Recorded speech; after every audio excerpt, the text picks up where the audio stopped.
लाल लाल पत्ती जो हुई वो पिला लगाइए ना अभी। ये सेवा बहुत ज़रूरी है, इसको थोड़ा गंभीरता से लीजिए आप पे धोती कुर्ता।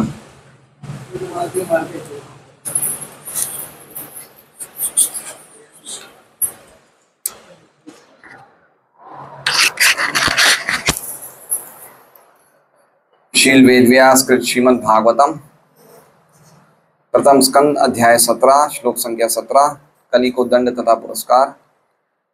अनुवाद एवं तात्पर्य कृष्ण कृपा मूर्ति श्री श्रीमद अभय चरणारविंद भक्तिवेदांत स्वामी प्रभुपाद द्वारा। धर्मोवाच एतद्वः पाण्डवेयानां युक्तम् आर्ता भयं वचः येषां गुणगणैः कृष्णो दौत्यादौ भगवान् कृतः। धर्मोवाच मूर्तिमंत धर्म ने कहा, एतद ये सारे, वह आपके द्वारा, पांडवेयानाम पांडववंशियों का,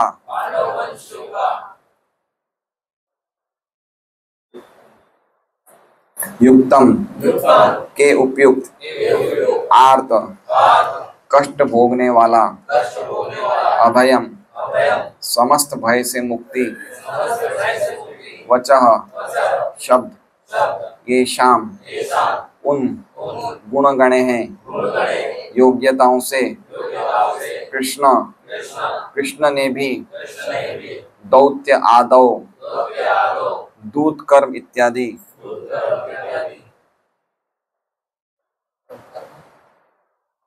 भगवान भगवान कृतः संपन्न किए।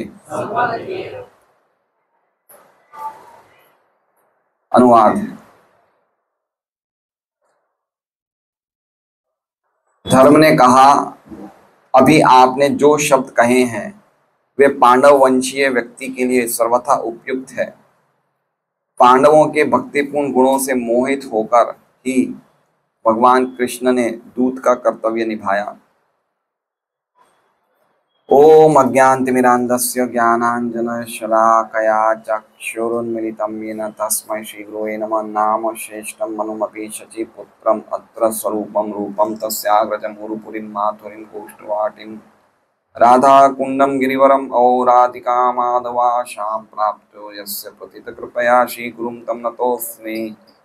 वन्देऽहं श्रीगुरोः श्रीयुतः पदकमलं श्रीगुरुन् वैष्णवांश्च श्रीरूपं सग्रजातं सहगणरघुनाथान्वितं तं सजीवं साद्वैतं सावधूतं परिजनसहितं कृष्णचैतन्यदेवं श्रीराधा कृष्णपादां सहगणललिता श्रीविशाखान्वितांश्च गुरु वैष्णव भगवान तीन स्मरण हय विघ्न विनाश अनायास होय निज वांछित पूर्ण।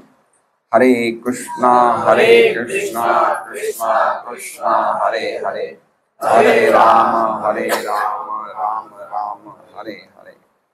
सभी भक्तों का स्वागत है भागवतम क्लास में।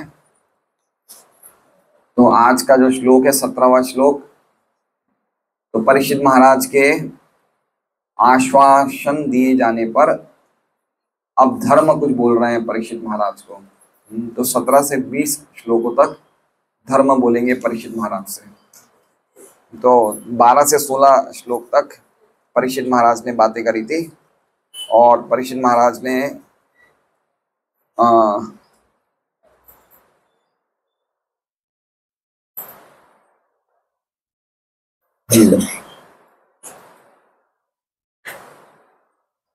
तो परीक्षित महाराज ने जो बातें करी थी उसके जवाब में धर्म क्या बोल रहे हैं।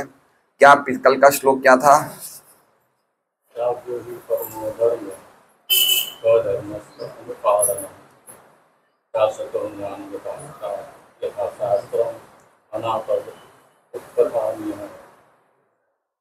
भगवान राजा अपने स्वधर्म का पालन कर रहे, उनकी रक्षा करना राजा का कर्तव्य है।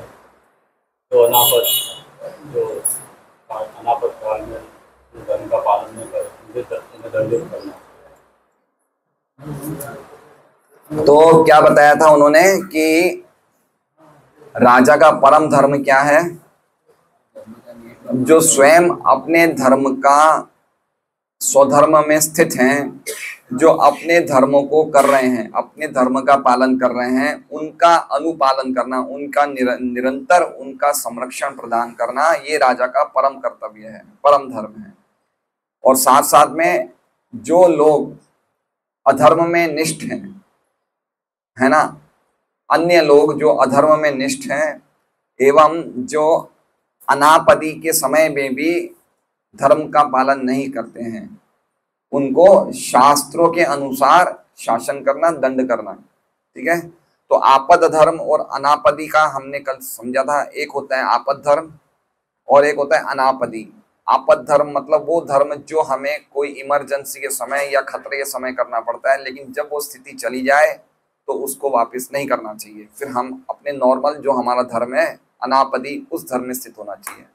तो जो व्यक्ति आपद धर्म में तो धर्म का पालन, नॉर्मल धर्म का पालन नहीं करता है, आपद धर्म का पालन करता है, लेकिन जब आपद स्थिति चली जाती है उसके बाद भी वो नॉर्मल धर्म नहीं पालन करता, तो उसको भी दंडित करना ये राजा का कर्तव्य, शास्त्रों के आदेशों के अनुसार। तो ये हमने कल श्लोक पढ़ा था। तो प्राय आप लोग समझ गए होंगे आपद धर्म और अनापदी किसे कहते हैं। अमरा राम जी, आपद धर्म किसे कहते हैं? आपद धर्म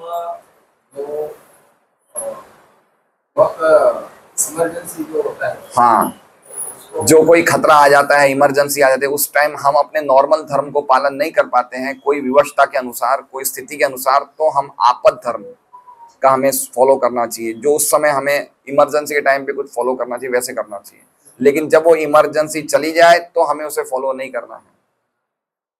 समझ रहे हैं बात को? इमरजेंसी के टाइम के लिए है, लेकिन कोई लोग उसका फायदा उठा के इमरजेंसी के टाइम पे भी वही धर्म जो उन्होंने तोड़ दिया उसको तोड़ते रहते हैं, वो नहीं होना चाहिए। तो ऐसे व्यक्तियों को राजा को शासन करना चाहिए शास्त्रों के आदेशों के अनुसार। प्राकृतिक आपदाएं की ये जैसे लड़ाई है, नहीं, प्राकृतिक आपदाएं नहीं, आपद धर्म मतलब इमरजेंसी। इमरजेंसी मतलब हर एक के घर में केस टू केस कुछ ना कुछ समस्याएं होती है, कुछ प्रॉब्लम होती है, वो इमरजेंसी होती है। हर एक जीवन में के घर में कुछ ना कुछ समस्या होती है, कुछ उनके घर में कुछ इमरजेंसी आ जाती है, कुछ इस प्रकार की स्थिति आ जाती है, उसको भी समझ सकते हैं। कोई देश में कोई खतरा आ गया, कोई ऐसी आगे स्थिति, या प्राकृतिक आपदाएं भी समझ सकते हैं, कोई सूखा आ जाए उसको भी ले सकते हैं। जैसे अपने गांव गई हुई है, मैं बना सकता हूँ फिर भी नहीं बना रहा हूँ तो इमरजेंसी नहीं, वो इमरजेंसी नहीं है। आप 16 माला कर रहे हैं, आपको रसोई बनाने आ रही है, फिर भी आप नहीं बना रहे तो वो आपके लिए इमरजेंसी नहीं है, आप कर सकते हो। अगर आपको बनाना नहीं है तो भी आपके लिए इमरजेंसी नहीं है। आपके आधे किलोमीटर के एरिया में काफी भक्त रहते हैं जो आपको बना के दे सकते हैं। इमरजेंसी मतलब समझ है, जैसे उन्होंने उदाहरण दिया तात्पर्य में कि विश्वामित्र ने कुत्ते का मांस खाया, तो मतलब इस तरह से कोई इमरजेंसी होगी, उस टाइम कुछ भी नहीं होगा, ना अन्न होगा, ना फल होंगे, ना कंदमूल होंगे, ऐसी स्थिति में कुछ खाया उन्होंने, तो इमरजेंसी उसे बोलते हैं। कि कोई मान लीजिए कोई सूरत में भी कोई भक्त नहीं है जो आपके लिए बनाए और आपको भी नहीं आता है, फल भी नहीं मिल रहे हैं, सब्जी भी नहीं मिल रही, कुछ नहीं मिल रहा है, तो एक स्थिति हो गई वो आपद धर्म की। आपकी स्थिति अभी नहीं है, आपको सर्वाधि माता जी जैसी एक बहुत ही पतिव्रता माता जी मिली है आपको। अंदर ही अंदर मुस्कुराइए मत। हरे कृष्णा। इसका पालन बहुत सारे लोग आए हैं, सर्वाधि माता जी आए हैं, आज गांव से आ गए। तो अभी हम फ्लो टूट जाएगा श्लोक का, फिर बाद में प्रश्न में ले लेंगे जो भी आपके प्रश्न हैं। तो आज धर्म क्या कह रहा है देखिए। अब ये 4-5 श्लोक जो हम पढ़ने वाले हैं वो इतने अद्भुत हैं हमारे जीवन में कि वो हमारे जीवन में जो भी हम चुगली, दोषारोपण ये सब कर रहे हैं वो सब करना भूल जाएंगे अगर वो सब श्लोकों को हम ध्यान से सुनेंगे। अभी आने वाले 17 से 27 श्लोक में धर्म, पृथ्वी और परीक्षित महाराज के बाद बीच में जो वाद संवाद होते हैं, अद्भुत हैं, ये अद्भुत हैं। इसलिए हमारे जो झपकी वाले भक्त हैं ये 10 श्लोकों तक झपकी ना ले, उसके बाद फिर हम लोग वापस झपकी के आपद धर्म में आ जाएंगे। ठीक है, तो ये थोड़ा सा हम ध्यान रखें, ये श्लोक बहुत इंपॉर्टेंट है। तो अब धर्म ने बोलना शुरू किया, कह रहे हैं एतद वह पांडवेयानाम। एतद मतलब वो सब क्या, जो सब आपने बातें बोली थी। क्या बातें बोली थी?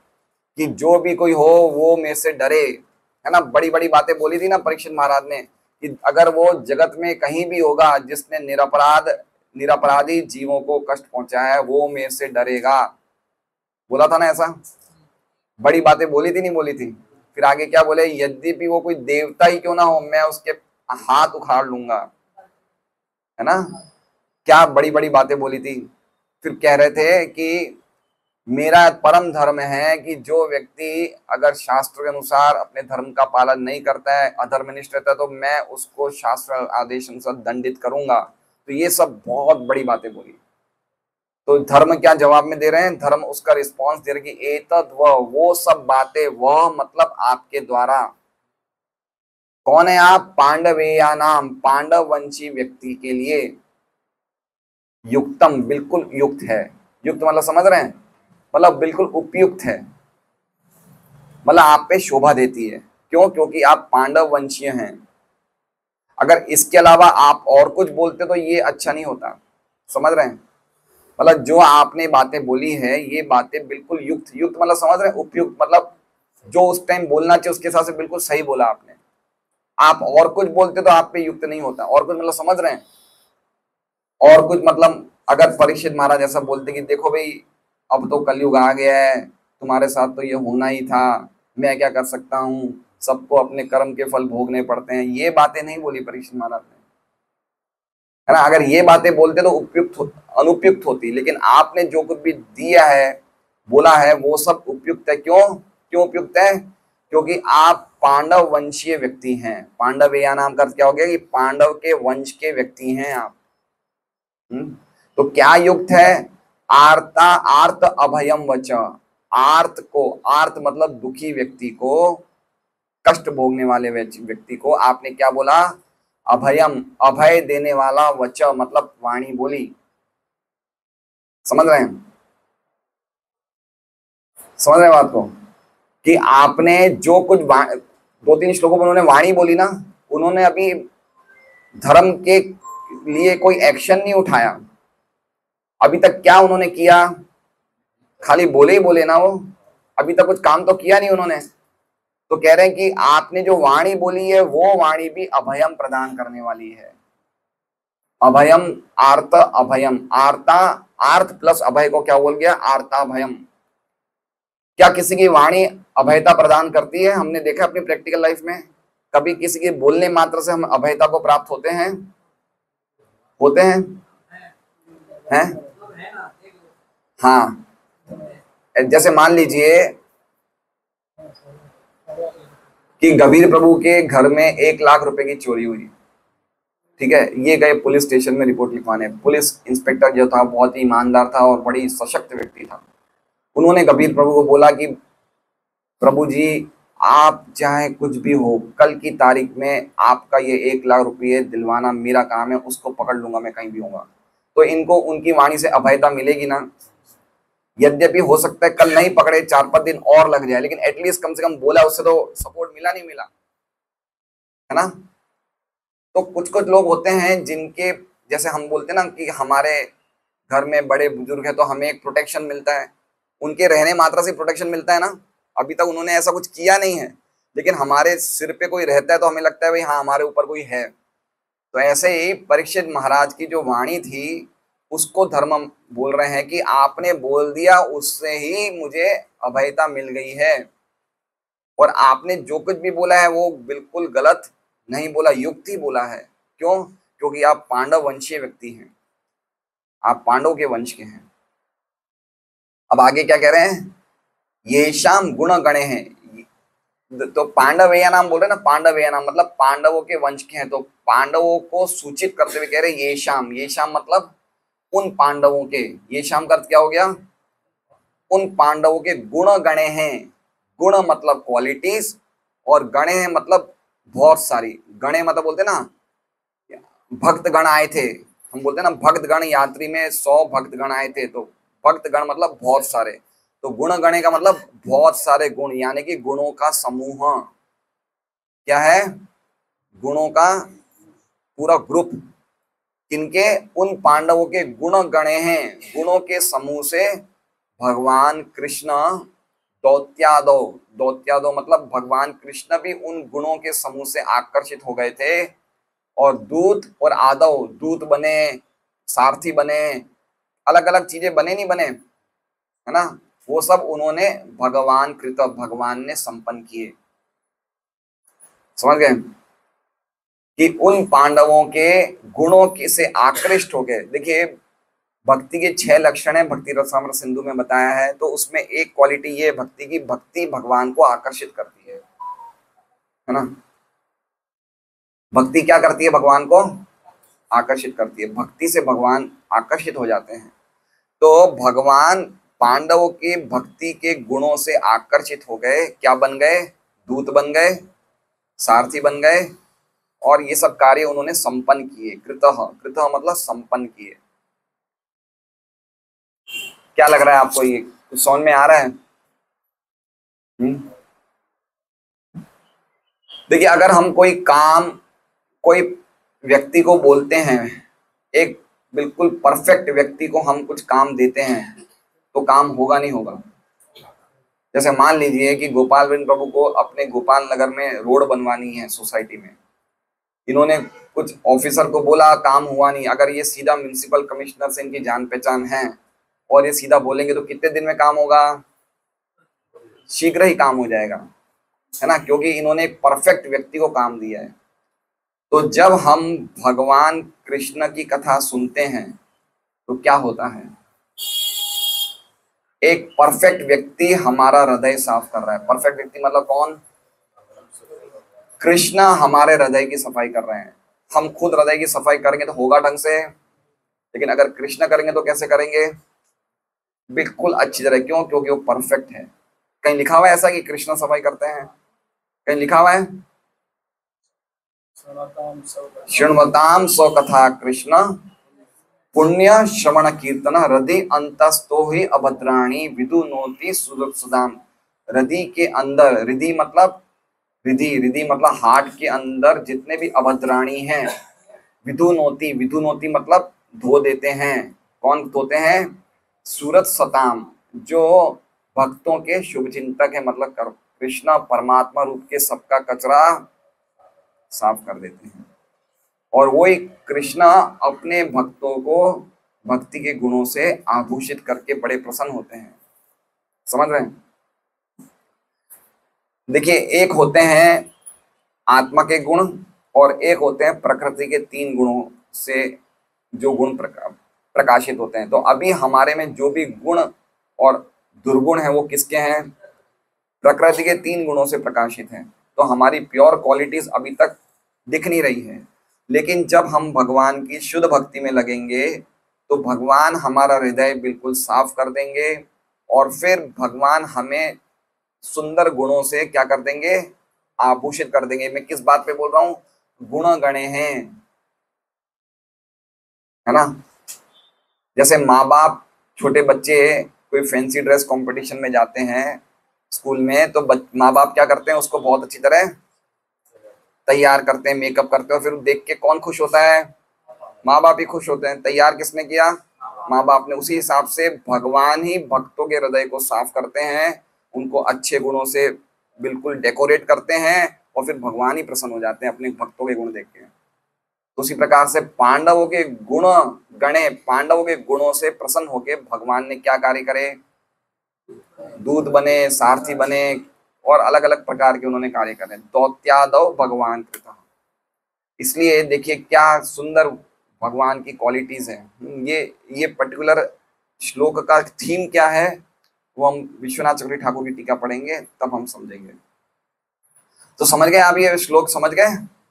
ये सब बातें जो आप बोल रहे हैं परीक्षित महाराज, ये आपके लिए युक्त ही है। क्यों? क्योंकि आप पांडव वंशीय व्यक्ति हैं और आपकी वाणी हमें अभयता प्रदान कर रही है। आप पांडव वंशीय व्यक्ति हैं, इसलिए वो पांडवों के गुणों के समूह से स्वयं भगवान कृष्ण ने भी दूत, सारथी आदि कर्म को संपन्न किए। ठीक है, सारार्थ दर्शनी पढ़ते हैं। भगवान कृष्ण पांडवों के गुणों से बड़े आकर्षित थे, क्योंकि पांडवों के गुण प्रेम से भरे थे। किससे भरे थे? प्रेम से। मतलब क्या हुआ कि भगवान ना तो किसी की बुद्धि से आकर्षित होते हैं, ना ही किसी के पांडित्य से आकर्षित होते हैं। किससे आकर्षित होते हैं? भक्त के प्रेम से आकर्षित होते हैं। यहाँ तक कि भक्त से भी बंधते नहीं है। किससे बंधते हैं? भक्त की भक्तिमय सेवा से बंध जाते हैं वो। समझ रहे हैं? तो पांडव कृष्ण किससे आकर्षित होते हैं? विश्वनाथ चक्रवर्ती ठाकुर कह रहे हैं कि भक्तों के प्रेम के गुण से भगवान आकर्षित हो जाते हैं। अब ये प्रेम का गुण कैसे आता है, ये समझना चाहिए कि प्रेम की स्वरूपा कौन है? श्रीमती राधा रानी, जिसे हम कहते हैं हलादिनी शक्ति, आनंद देने वाली शक्ति। ठीक है, वो मूर्तिमान प्रेम स्वरूपा है। वो उनकी जो क्या कहते हैं व्यक्तित्व है, वो ही प्रेम है। किनका? राधा रानी का। और वो कौन है? हलादिनी शक्ति, आनंद देने वाली शक्ति। तो वो जब किसी भक्त पे वज्रपात करती है, शक्तिपात करती है, तो वो भक्त भी प्रेम से भर जाता है। समझ रहे हैं? श्रीमती राधा रानी किसी पे शक्ति कृपा करती है तो क्या देती है? जो उनका प्रेम है उस भक्त को भी प्रेम दे देती है। अब कृष्ण किनके वश में है? श्रीमती राधा रानी के प्रेम के वश में है। तो जब वो श्रीमती राधा रानी का प्रेम कोई भक्त पे भी गिरता है तो भगवान कृष्ण उस भक्त के प्रेम के वश हो जाते हैं। समझ रहे हैं कैसे ये फिलोसॉफी? समझ रहे हैं बात को कि कैसे भगवान किसी के प्रेम की क्वालिटी से अट्रैक्ट हो जाते हैं? क्यों? क्योंकि उस भक्त पे श्रीमती राधा रानी की कृपा हो जाती है, तो भगवान उस भक्त के प्रेम से आप वश में आ जाते हैं। तो आगे विश्वनाथ चक्रवर्ती ठाकुर क्या कह रहे हैं? कृष्ण खाली प्रेम के ही वश में हैं, और चूंकि आप अर्जुन के बेटे हैं। किसको कह रहे हैं? परीक्षित। मतलब अर्जुन के बेटे, मतलब अभिमन्यु के बेटे थे, लेकिन अर्जुन के बेटे अभिमन्यु बेटे। तो चूंकि आप अर्जुन के बेटे हैं और आपके पास भी वो ही गुण हैं, इसलिए कृष्ण आपके गुणों से भी आकर्षित हो गए, आपके गुणों से भी वश में आ गए हैं। इसलिए आपके लिए कुछ भी बोलना असंभव। तो थीम समझ गए क्या है? देखिए, इसमें दो बातें बोली है श्लोक में, ध्यान से समझिए। धर्म ने दो बातें कही है। पहली बात क्या कही? कि आपने जो कुछ भी बोला वो सब युक्त है। और दूसरी बात क्या कही? कि पांडवों के गुणों के से आकृष्ट होकर भगवान ने दूत, सारथी आदि कार्य किए। तो इन दोनों का लिंक परीक्षित महाराज से क्या है? पहला क्या बोला? कि आपने जो कुछ भी बोला वो सब कुछ युक्त है, सही बोला आपने, क्योंकि आप पांडव के वंश के हैं। दूसरी क्या बात बोली? कि पांडवों के गुणों से और क्वालिटी से आकर्षित होके भगवान ने दूत, पार्थी आदि कार्य भी किए। तो क्या बोलना चाहते हैं?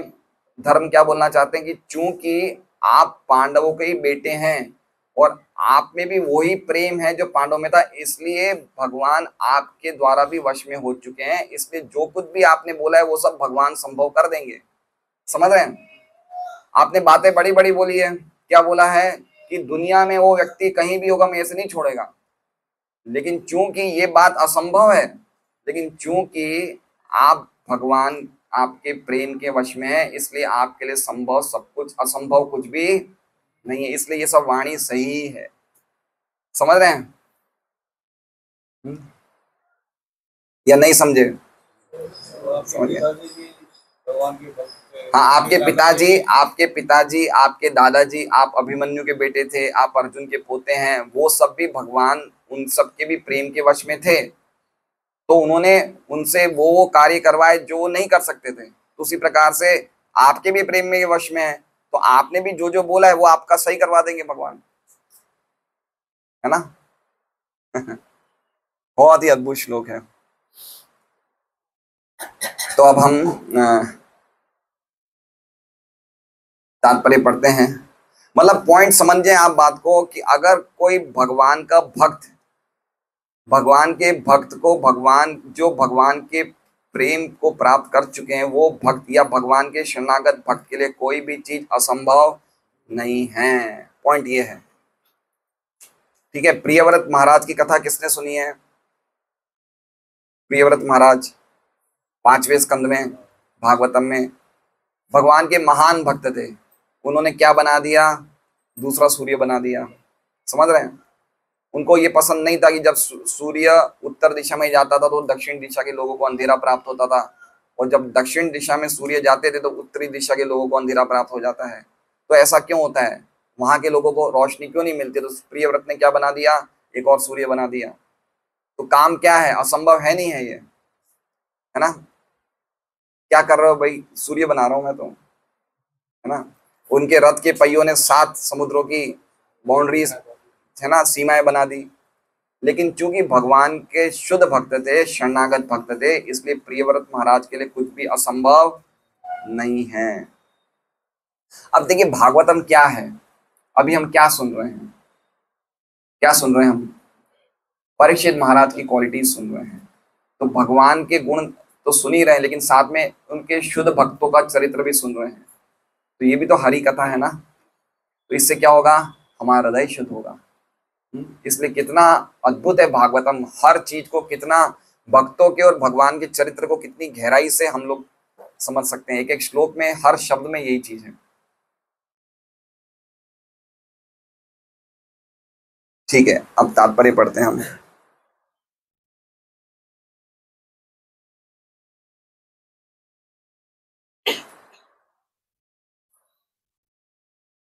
तात्पर्य, महाराज परीक्षित द्वारा जो आश्वासन तथा वचन दिए गए वे उनकी वास्तविक शक्ति की अतिरंजना करने वाले।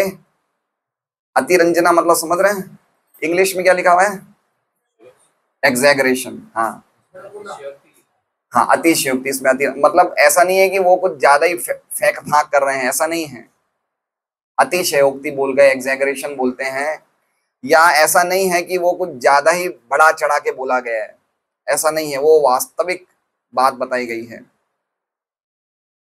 महाराज ने कहा था, अब क्या क्या बातें करी वो थोड़ा बता रहे हैं। क्या बोला उन्होंने, महाराज ने कहा था कि धर्म का उल्लंघन करने वाले यदि स्वर्ग के निवासी हो तो भी वे उनके कठोर शासन से बच नहीं सकते। तो बता रहे हैं कि ये मिथ्या ही गर्वित नहीं थे। वो ऐसा नहीं थे कि झूठ झूठ बोल रहे हैं, कोई अपनी होशियारी मार रहे हैं, ऐसा नहीं था। क्योंकि भगवत भक्त भगवान के समान और कभी कभी उनकी कृपा से उनसे भी बढ़कर शक्तिशाली होता है। देखिए, है ना, हमने मैं दानव की कथा सुनी है। जब अर्जुन खांडव वन जला रहे थे तो उस टाइम मैं दानव भी जल रहा था, और भगवान भी उसको रक्षण करने में कोई इंटरेस्ट नहीं था, लेकिन अर्जुन ने रक्षा दी उनको। देखा आपने, अर्जुन ने उनको जब रक्षा प्रदान करी तो भगवान ने भी कुछ बोला नहीं। तो ये बता रहे हैं कि उनसे भगवत भक्त के समान या कभी कभी उनकी कृपा से उनसे भी बढ़कर शक्तिशाली होते हैं।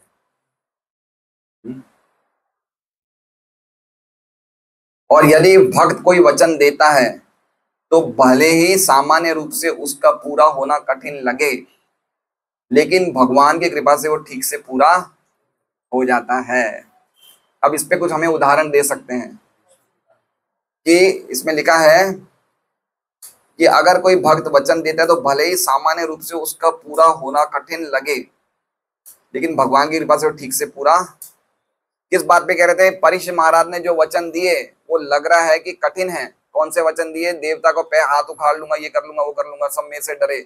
लेकिन भगवान की कृपा से वो वचन सब सीधे हो जाते हैं, मतलब पूरे हो जाते हैं। तो और कोई उदाहरण है हमारे पास भागवतम में? अर्जुन का ब्राह्मण पुत्र को लेके आना, है ना। बोल दिया अर्जुन ने कि अगर ब्राह्मण के बेटा, अगर मैं तुम्हारे बेटे को नहीं ला पाया तो मैं अग्नि में प्रवेश कर लूंगा, है ना। तो अब एक सेकंड पहले ये दृष्टांत सुनिए। पूरे पूरे ब्रह्मांड में भगवान ने, अर्जुन ने उस ब्राह्मण पुत्र को ढूंढा, है ना, लेकिन कहीं भी नहीं मिला। तो भगवान ने देखा कि इसने वचन दे दिया, इसने कुछ बोल दिया अपने मुंह से, तो ये तो पूरा होना ही चाहिए। तो भगवान उन्हें कहाँ ले जाते हैं, ब्रह्मांड के उस पार ले जाते हैं, है ना, ब्रह्मांड के पार महाविष्णु के लोक में ले जाते हैं। बताइए, पॉइंट्स बोलने का मतलब क्या है कि अगर कोई भक्त ने बोल दिया तो भगवान को उसे पूरा करना ही होता है। करना होता है मतलब भगवान कोई बाध्य नहीं है, लेकिन भगवान उसके प्रेम के वश में है। समझ रहे बात को? तो ये ब्राह्मण पुत्र का उदाहरण है। और भी उदाहरण है? जयद्रथ का उदाहरण है कि जयद्रथ के लिए बोला कि अगले दिन शाम तक नहीं मार पाया तो मैं अग्नि में प्रवेश करूंगा, है ना, और बोल के रात को सो गए मस्ती से अर्जुन।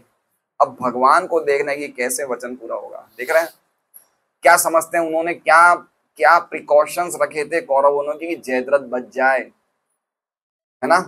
और अगर भगवान उसको पूरा नहीं करते तो अर्जुन से हो पाता, नहीं हो पाता। आखिर में भगवान ने तो थोड़ी शाम सूर्य को ढक ही दिया ना, तो ही तो जयद्रथ बाहर निकला। उसी तरह से भगवान अगर नहीं ले जाते अर्जुन को महाविष्णु धाम तो वो अर्जुन ब्राह्मण के पुत्र को नहीं ढूंढ पाता। तो उसी प्रकार से महाराज परीक्षित जो ये बोल रहे हैं वो खुद अपनी शक्ति से नहीं कर सकते थे, लेकिन क्योंकि भगवान की बैकिंग है इसलिए उनके लिए कोई, ये तो बात कह रहे हैं कि आप जो बोल रहे हैं आपके लिए कुछ भी अनुपयुक्त नहीं है, क्योंकि आपके दादा वादा सब भगवान के प्रेम में थे, उनके लिए तो भगवान ने दूत बने, पार्थी बने, सारथी बने। तो वही बात कह रहे हैं कि अर्जुन की जो भी भक्त बोलते हैं भगवान की कृपा से पूरा हो जाता है। सांदीपनि मुनि ने क्या कहा, गुरु दक्षिणा में क्या मांगा कि मेरे बच्चे मृत्यु को प्राप्त हो गए, उनको लेके आइए। भगवान लेके आए, नहीं आए। ध्रुव महाराज ने क्या कहा कि मुझे मेरे दादा से भी बड़ा राज्य चाहिए, तो भगवान ने उन्हें दिया, नहीं दिया, है ना। तो ये समझना चाहिए। प्रभुपाद क्या कह रहे हैं, 16 + 4 = 16 + 4 = कितने होते हैं मेगा, हैं 16 + 4 कितने होते हैं 20। 16 + 4 कितने होते हैं 20 होते हैं। क्या होते हैं, सौदर्शन प्रभु बताएंगे। 16 + 4 = भगवत धाम। 16 माला करो, 4 नियमों का पालन करो, कहां जाओगे। अब प्रभुपाद ने बोला है, अब भगवान करेंगे इसे।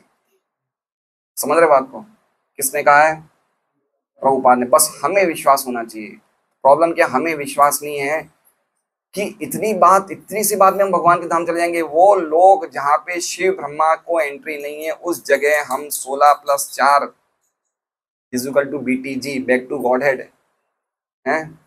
हमें विश्वास नहीं है भाई, तो प्रभुपाद ने तो कहा है, वो तो सच हो ही जाएगा, ये सच होगा। हमारा विश्वास पक्का होगा तो हम जाएंगे, अगर कच्चा होगा तो हम नहीं जाएंगे, है ना। इसे कहते हैं भगवान। प्रभुपाद ने बोले भगवान को मानना पड़ेगा। कभी कभी हम लोग सोचते हैं कि भाई मैं 16 माला, कभी कभी लोगों को भी नहीं लगता है कि 16 माला करने से, 4 नियमों का पालन करने से हम भगवान के धाम जाएंगे। तो कुछ कुछ भक्त ज्यादा माला भी करते हैं, 32 करते हैं, 64 करते हैं, 128 माला भी करते हैं। लेकिन ये समझना चाहिए, कर रहे हैं तो बहुत अच्छी बात है, लेकिन ये समझना चाहिए अगर मैं कम से कम 16 माला कर रहा हूं तो अपने आप में काफी है, इतना विश्वास होना चाहिए। इतना विश्वास होना चाहिए, प्रभुपाद ने कहा है। और एक बात और समझ लीजिए, 16 माला जीवन पर्यंत करना आसान भी नहीं है। कोई 10 साल के बाद लुढ़कते हैं, कोई 20 साल के बाद लुढ़क जाते हैं, कोई 30 साल के बाद लुढ़क जाते हैं। लाइफ टाइम 16 माला करना अपने आप में बहुत बड़ा चैलेंज है। और इस दौरान में इतनी ज्यादा हमारी परीक्षाएं ली जाएगी, आपस में क्या क्या नहीं होगा, बस उन सब परीक्षा को पास करते हुए हमें ये करते रहना है बस। क्योंकि हम वो जगह जाएंगे जहां किसी की एंट्री नहीं है। 16 माला 4 नियम पालन करने से वैकुंठ लोग भी नहीं जाएंगे, गोलोक जाएंगे। गोलोक जाएंगे, कि प्रभुपाद ने कहा है, प्रभुपाद का वचन पूरा करेंगे भगवान। तो बहुत इंपॉर्टेंट बात है समझना कि कोई भक्त, शुद्ध भक्त कोई बात बोलते तो भगवान पूरा करते हैं। तो हमें समझना चाहिए कि कितना गंभीर हमें होना चाहिए।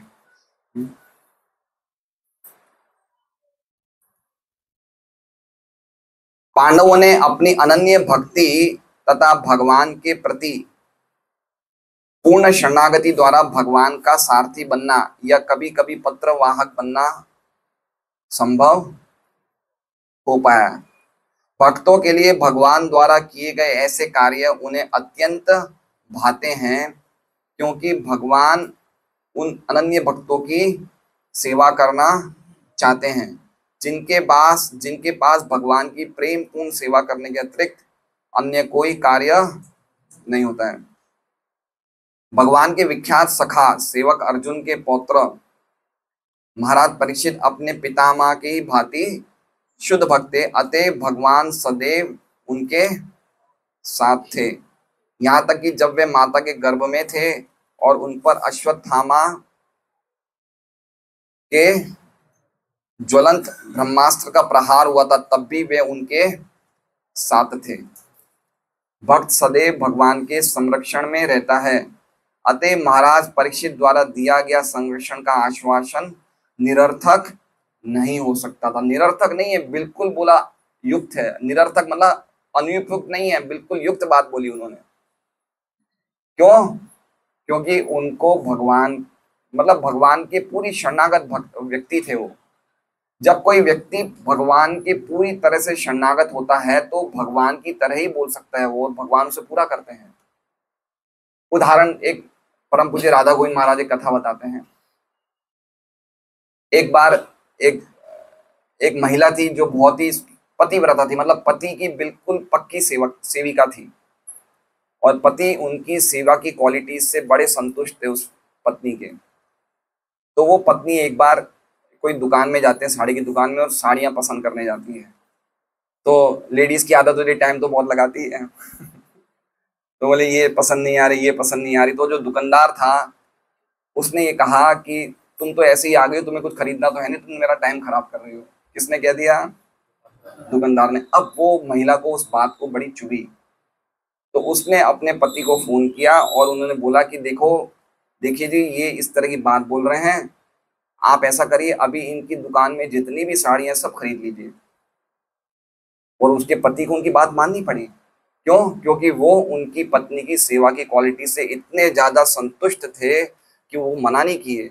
तुरंत उन्होंने पैसा दिया, उस महिला ने सबकी सब साड़ियां खरीद ली और सब गरीबों में बांट दी। ये सच्ची कहानी है, समझ रहे हैं?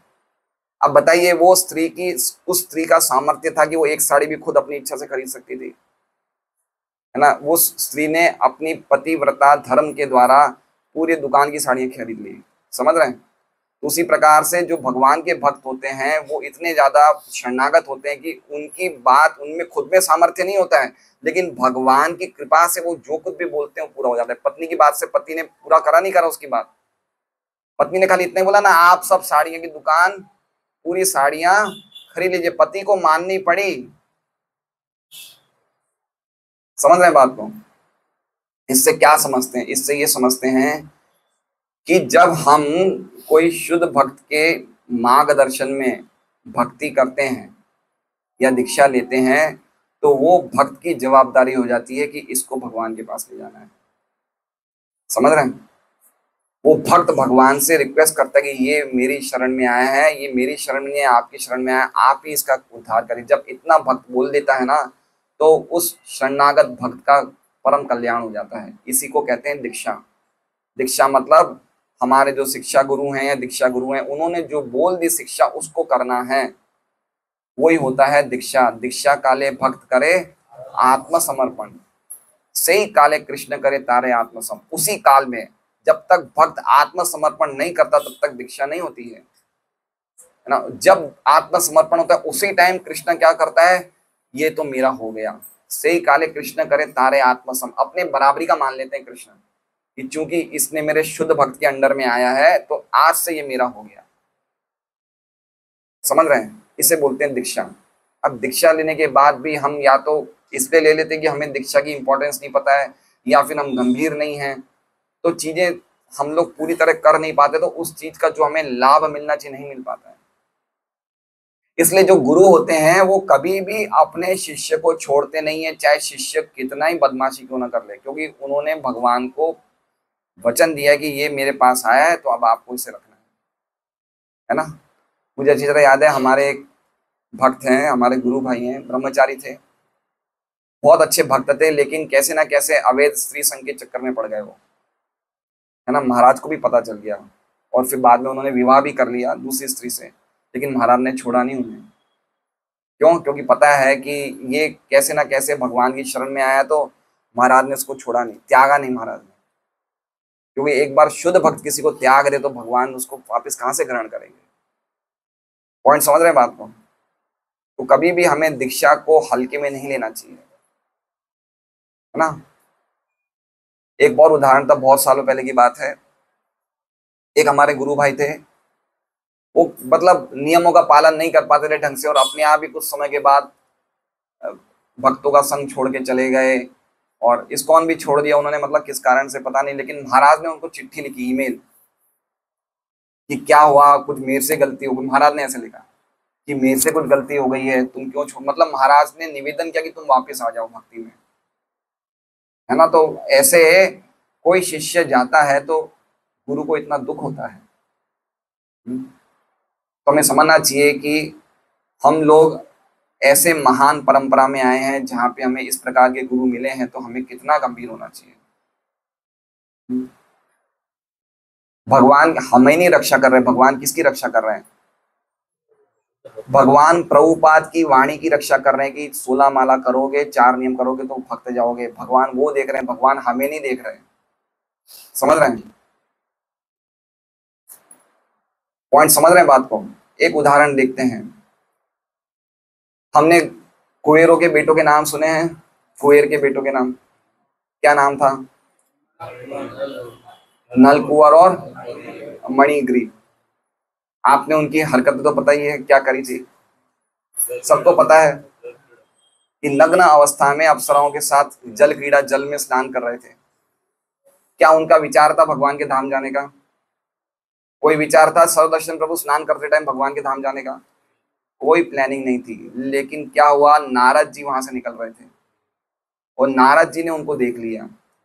तो देखते क्रोध भी आया, लेकिन फिर सोचा कि ये कैसे जाएंगे भगवान के धाम। खाली नारद जी ने इतना सोच लिया तो क्या किया नारद जी ने उनको श्राप दिया कि 100 साल तक, देवताओं के 100 वर्ष तक तुम पेड़ बने रहोगे। इसलिए कम कपड़े पहनने वालों सावधान रहो, पेड़ बनने की पूरी पूरी संभावना है। तो बोले पेड़ बने रहोगे, तो 100 साल तक, 36,000 साल तक वो पेड़ बने रहे। लेकिन भगवान जब आते हैं माँ यशोदा के घर पे, और जब वो कौन सी दामोदर लीला में जब वो 2 वृक्षों को देखते हैं, तो भगवान मन में क्या सोचते हैं कि मुझे तुम लोगों से कोई लेना देना, किनसे? नलकुवर और मणिग्रीव, मुझे तुमसे कोई लेना देना नहीं है। तुम चाहे 100 साल क्या 1000 साल तपस्या करो तो भी मुझे लेना नहीं है। मैं तो खाली, मेरे नारद ने बोला इसके लिए, ये तुम्हारी प्रॉमिस फुलफिल कर रहा हूँ, इसलिए भगवान चल चल चल चल के आए और वो पेड़ों को गिरा दिया, खाली नारद जी की बात पूरी करने के लिए। पॉइंट समझ रहे हैं आप बात को, कि अगर कोई व्यक्ति हमें प्रेम देने के लिए तुला हुआ हो तो हम कैसे बच सकते हैं। एक पॉइंट समझ रहे हैं? जैसे मान लीजिए कि अगर सरकार की पुलिस डिपार्टमेंट अगर निर्मल को हथकड़ी लगाने में तुली हुई हो, तो निर्मल के लिए बचना मुश्किल है या आसान है? अगर पूरा देश का कानूनी तंत्र निर्मल को जेल डालने के लिए तुला हुआ है, तो निर्मल बच सकता है? नहीं बच सकता है ना। चाहे वो कितनी देर भागवतम क्लास में बैठा रहेगा, 52 नंबर में 9 बजे तक बैठा रहेगा, 10, लेकिन बाहर निकलेगा तो पकड़ लेगी ना।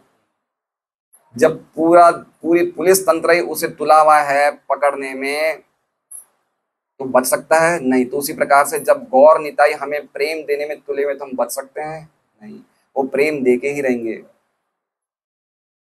समझ रहे हैं? खाली हमें करना क्या है, ऐसे शुद्ध भक्तों के संग में आना है, तो हमें प्रेम मिलके ही रहेगा। कौन तुले हुए हैं? जो कृष्ण ने अपने समय पे वो प्रेम नहीं दिया जो कृष्ण ने चैतन्य महाप्रभु के रूप में दिया। चैतन्य चैतामृत में लिखा है कि वो जो प्रेम का तिजोरी थी, वो जो बंधी हुई थी, भगवान चैतन्य महाप्रभु ने तिजोरी को खोल दिया और सबको प्रेम दे रहे हैं, लुटा रहे हैं, है ना। तो वाराणसी की कथा है ना, प्रकाशानंद सरस्वती, उनके मायावादी जितने भी उनके शिष्य थे, वो कोई चैतन्य महाप्रभु के आंदोलन से आकर्षित नहीं हो रहे थे। तो चैतन्य महाप्रभु ने कहा कि ये तो प्रेम रूपी फल में लाया हूं यहाँ पे देने के लिए, लेकिन कोई ले ही नहीं रहा है, तो चलो मैं ऐसे ही दे देता हूँ, कोई तो लो। तो जब महाप्रभु और नित्यानंद प्रभु प्रेम देने के लिए तुले हुए हैं, तो हम उनके प्रेम के जाल से बच नहीं सकते। ये बात कहने का है कि अगर हम कोई शुद्ध भक्त के कांटेक्ट में आ जाए तो हमारा निश्चित कल्याण है। बस उसकी बात मानते रहिए, बस प्रभुपाद की बात मानते रहिए। यारे देखो तारे का वो कृष्ण उपदेश, प्रभुपाद क्या कह रहे हैं, 16 माला करो, 4 नियम पालन करो, और आप जिस कैपेसिटी में हो उस कैपेसिटी में थोड़ा बहुत जो आप कर सकते हो इतना प्रचार कर लो बस। अगर हम गृहस्थ की कैपेसिटी में तो जितना हमारी स्थिति अलाउ करती है उस स्थिति को देखते हुए प्रचार कर लें, 4 नियम का पालन करें, 16 माला करें, तो हम भगवान के धाम जाएंगे, कृष्ण प्रेम प्राप्त होगा। अब कैसे होगा वो नहीं पता है, लेकिन हो जाएगा। यद्यपि संभव नहीं है, विधि भक्ति के द्वारा तो वैकुंठ लोक प्राप्त होता है, राग भक्ति के द्वारा गोलोक प्राप्त होता है। अभी हम लोग लगे हुए विधि भक्ति में, विधि भक्ति को भी ढंग से नहीं कर पा रहे हैं, तो कहाँ से गोलोक, लेकिन हो जाएगा। कैसे होगा वो हमें नहीं पता, खाली हमें ये जो प्रभुपाद ने बोला उसे फॉलो करना है। तो ये बात किस पे कह रहे हैं कि उनकी बातें निरर्थक नहीं जाती, बात इस पे हो रही है।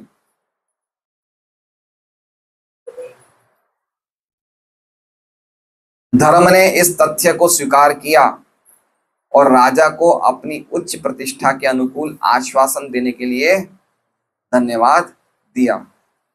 हरे कृष्णा। श्रीमद् भागवतम की जय। वाञ्छाकल्पतरुभ्यश्च कृपा सिन्धुभ्येव च पतितानां पावनेभ्यो वैष्णवेभ्यो नमो नमः।